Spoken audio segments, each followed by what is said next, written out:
الحمدللہ وحدہ والصلاة والسلام علی من لا نبی بعدہ۔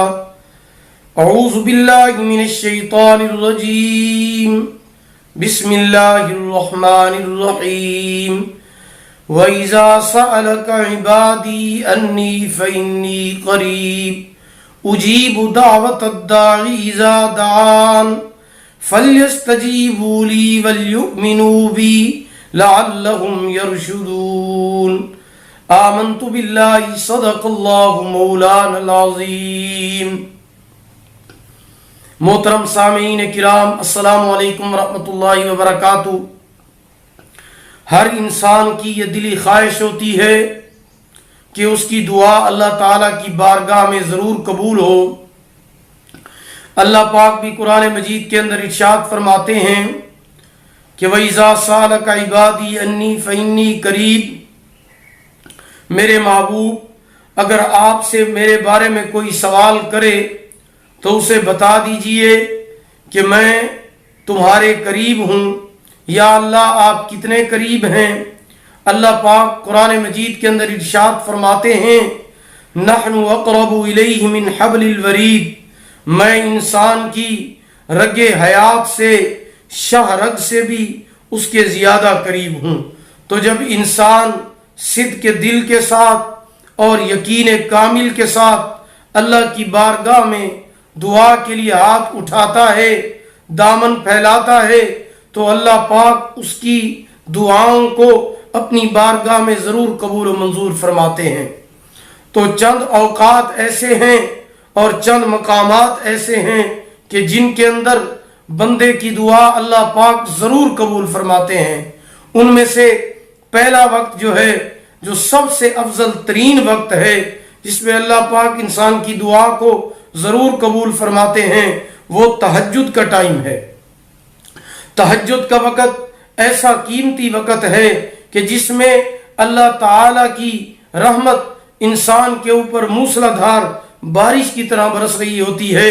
سارا دن انسان اللہ کی رحمت کو تلاش کرتا ہے، لیکن تہجد کا وقت ایسا ہے کہ جب اللہ تعالیٰ کی رحمت انسان کو خود پکارتی ہے، خود تلاش کرتی ہے، اور اللہ پاک فرما رہے ہوتے ہیں حل من مستغفر، ہے کوئی مجھ سے بخشش طلب کرنے والا میں اس کی بخشش کر دوں، حل من مسترزق، ہے کوئی مجھ سے رزق طلب کرنے والا میں اسے رزق عطا فرما دوں، ہے کوئی مجھ سے اولاد مانگنے والا، کاروبار مانگنے والا، کسی مقصد کے لیے، حاجت کے لیے، اولاد کے لیے دعا مانگنے والا، میں اس کی دعاؤں کو اپنی بارگاہ میں ضرور قبول فرماؤں گا۔ تو سب سے پہلا وقت جو افضل ترین وقت ہے دعا کی قبولیت کا، وہ تہجد کا وقت ہے۔ جب انسان تہجد کی نماز پڑھ کے اللہ کی بارگاہ میں دعا کے لیے ہاتھ اٹھاتا ہے، اللہ پاک اس کی دعا کو ضرور قبول فرماتے ہیں۔ دوسرا وقت دعا کی قبولیت کا وہ فرض نماز کے بعد ہے۔ فرض نماز کے بعد بھی اللہ تعالیٰ دعا کو ضرور قبول فرماتے ہیں، کیونکہ فرض نماز اللہ تعالیٰ کو راضی کرنے کا سب سے بڑا ذریعہ ہے۔ جب اللہ تعالیٰ انسان سے راضی ہو جاتے ہیں تو نماز کے بعد جب وہ دعا مانگتا ہے، اللہ پاک اس کی دعا کو ضرور قبول فرماتے ہیں۔ تیسری چیز قرآن مجید کی تلاوت ہے کہ جب انسان قرآن مجید کی تلاوت کرتا ہے تو تلاوت کرنے کے بعد بھی اللہ پاک اس کی دعا کو ضرور قبول فرماتے ہیں۔ اور یہ قرآن کی تلاوت اللہ تعالیٰ کا ذکر ہے، اللہ تعالیٰ کے قریب آنے کا ذریعہ ہے۔ اللہ پاک نے اپنے محبوب دو عالم صلی اللہ علیہ وسلم پر یہ قرآن مجید نازل فرمایا۔ اللہ پاک خود ارشاد فرماتے ہیں کہ اِنَّا نَحْنُ نَزَّلْنَا الذِّكْرَ وَإِنَّا لَهُ لَحَافِظُونَ، کہ ہم نے قرآن مجید کو نازل کیا اور ہم ہی اس کی حفاظت کے ذمہ دار ہیں۔ تو قرآن مجید کی تلاوت کرنے کے بعد انسان جو بھی دعا مانگتا ہے اللہ پاک اس کی دعا کو ضرور قبول فرماتے ہیں۔ اسی طرح اذان کے بعد جو انسان دعا مانگتا ہے اللہ تعالیٰ اس کی دعا کو قبول فرماتے ہیں۔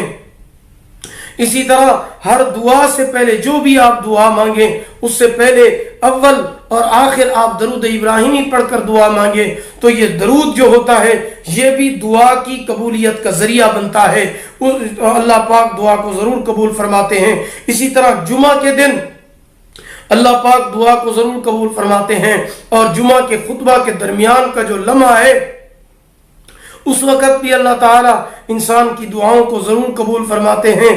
اسی طرح جب انسان حج کے لیے تشریف لے جاتا ہے یا عمرے کے لیے تشریف لے جاتا ہے، سب سے پہلے اس کی نگاہ بیت اللہ پر پڑتی ہے، تو جب نگاہ اس کی پہلی نگاہ بیت اللہ پر پڑتی ہے، اس وقت بھی انسان جو دعا مانگتا ہے اللہ پاک اس کی دعا کو ضرور قبول فرماتے ہیں۔ اسی طرح صفا مروہ کے درمیان جب وہ سعی کرتا ہے، دوڑتا ہے، تو صفا مروہ کا چکر لگانے کے بعد انسان جو دعا مانگتا ہے اللہ پاک اس کی دعا قبول فرماتے ہیں۔ بیت اللہ کا طواف کرنے کے بعد جو دعا مانگتا ہے اللہ پاک اس کی دعا قبول فرماتے ہیں۔ اسی طرح مقام ابراہیم پر 2 رکعت نماز نفل پڑھنے کے بعد جو دعا مانگتا ہے اللہ پاک اس کی دعا کو قبول فرماتے ہیں۔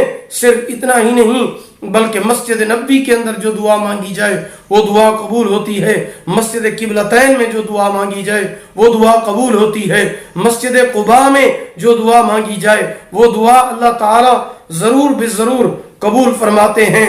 تو اللہ پاک کی رحمت انسان کو پکارتی ہے، تو جب بندہ اللہ تعالیٰ کی بارگاہ کے اندر آ کر عاجزی اور انکساری کے ساتھ مانگنے والا منہ بنا کر، رونے والا منہ بنا کر، رونے والی شکل بنا کر اللہ تعالیٰ کی بارگاہ میں دعا کرتا ہے، اللہ پاک اس کی دعا کو ضرور قبول فرماتے ہیں۔ آپ نے دیکھا ہوگا کہ جب فقیر کسی سے 10 روپے کا سوال کرتا ہے، 5 روپے کا سوال کرتا ہے، تو وہ کس طرح عاجزی انکساری کے ساتھ، کس طرح رونے والی شکل بنا کر جب انسان سے مانگتا ہے تو انسان کو رحم آتا ہے، وہ بھی اس فقیر کی حاجت کو پورا کر دیتا ہے، اس کو پیسے دے دیتا ہے۔ جب اللہ کی بارگاہ کے اندر کوئی انسان رو رو کر، گڑ گڑا کر، عاجزی اور انکساری کے ساتھ دعا مانگتا ہے، اللہ پاک اس کی دعا کو رد نہیں کرتے، اسے مایوس نہیں لوٹاتے، بلکہ اس کی دعا کو ضرور قبول فرماتے ہیں۔ اسی طرح افطاری کے وقت بھی جو دعا مانگی جائے اللہ پاک اس دعا کو بھی ضرور قبول فرماتے ہیں۔ اور دعا کی قبولیت کے 3 طریقے ہیں، یا تو انسان جو دعا مانگتا ہے وہ من و عن پوری ہو جاتی ہے، جس چیز کا بھی سوال کرتا ہے اللہ پاک اسے وہ چیز عطا فرما دیتے ہیں۔ دوسرا طریقہ قبولیت کا یہ ہے کہ جب انسان دعا مانگتا ہے، کوئی چیز مانگتا ہے، تو اللہ پاک اسے وہ چیز نہیں عطا فرماتے بعینی ہی جس چیز کا وہ سوال کر رہا ہوتا ہے، بلکہ اللہ پاک اسے اس سے بہتر چیز عطا فرماتے ہیں، نعم البدل عطا فرماتے ہیں۔ اور دعا کی قبولیت کا تیسرا طریقہ یہ ہے کہ دنیا کے اندر جب انسان کسی چیز کو مانگتا ہے، کوئی سوال کرتا ہے، دعا مانگتا ہے، تو اس وقت بظاہراً اس کو وہ چیز نہیں ملتی، لیکن اللہ پاک قیامت کے دن میدان محشر میں اس کو اس دعا مانگنے کا صلہ ضرور عطا فرماتے ہیں۔ جب قیامت کے دن میدان محشر میں وہ انسان اپنے نامہ اعمال کو دیکھے گا تو اس کے اندر نیکیوں کی کثرت ہوگی، وہ حیران رہ جائے گا کہ میں نے تو اتنے نیک اعمال نہیں کیے لیکن نیکیوں کی کثرت کیسے ہے؟ تو اسے بتایا جائے گا کہ تو نے دنیا کے اندر جو دعا مانگی تھی اور اس وقت وہ چیز تجھے دنیا میں نہیں ملی تھی، اس کے بدلے میں اللہ پاک نے تجھے آج آخرت کے اندر نیکیاں عطا فرمائی ہیں۔ تو اس وقت بندہ پھر یہ کہے گا کہ کاش دنیا کے اندر میری کوئی دعا قبول نہ ہوتی، آج آخرت کے اندر مجھے اس کی جزا مل جاتی۔ تو اس لیے آپ بھی درد دل کے ساتھ دعا مانگیں، اللہ پاک آپ کی دعا کو ضرور قبول فرمائیں گے، اور خصوصاً ان اوقات میں مانگی ہوئی دعا کو اللہ پاک ضرور بے ضرور قبول فرماتے ہیں۔ اللہ پاک مجھے بھی اور آپ سب کو اپنی بارگاہ کے اندر عاجزی کے ساتھ گڑ گڑا کر دعا مانگنے کی توفیق عطا فرمائیں۔ اگر آپ کو ہماری یہ ویڈیو پسند آئی ہو اسے لائک کریں، شیئر کریں، ہمارے channel Islamic tube network کو سبسکرائب کریں، ساتھ لگے ہوئے گھنٹی کے نشان پر بھی کلک کریں تاکہ ہماری نئی ویڈیو کی اپڈیٹ سب سے پہلے آپ کو مل سکے۔ اللہ تعالیٰ آپ کے حامی و ناصر ہوں۔ آخر دعوانا الحمدللہ رب العالمین۔